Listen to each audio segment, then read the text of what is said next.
Iran ইসরায়েলের যুদ্ধ ছড়িয়ে পড়েছে গোটা মধ্যপ্রাচ্যে। ৩ দেশ থেকে ইসরায়েলে হামলা চালানো হচ্ছে। একযোগে ৩ দিক থেকে ইসরায়েলের দিকে ধেয়ে আসছে মিসাইল, ড্রোন আর গোলাবারুদের ঝড়। এই মুহূর্তে যুদ্ধ যেন ইসরায়েলকে ঘিরে এক সর্বাত্মক আগুনে পরিণত হচ্ছে। এতেই ভয় আর আতঙ্কে দিশেহারা অবস্থা তেল আবিবের। ইরান ছাড়াও নেতানিয়াহু বাহিনীর বিরুদ্ধে হামলা চালানো হয়েছে ইয়েমেন ও ফিলিস্তিনের গাজা থেকে। বৃষ্টির মতো ইরানের মিসাইল হামলার আতঙ্ক কাটতে না কাটতেই ইয়েমেনের বিদ্রোহীরা যুক্ত হয়েছে ইসরায়েলের বিরুদ্ধে সরাসরি যুদ্ধে। সেই সঙ্গে গাজা উপত্যকাও চুপ করে বসে নেই। সেখান থেকেও একাধিক রকেট নিক্ষেপ করা হয়েছে ইসরায়েলের দক্ষিণাঞ্চলে। স্যান্ডেলিনা সো, রূপচর্চায় আভিজাত্য।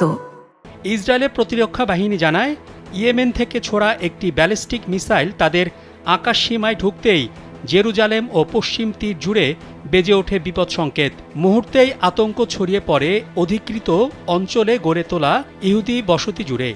তবে মিসাইলটি তাদের আকাশসীমায় ঢুকতেই সেটি ভূপাতিত করার চেষ্টা করা হয়েছে।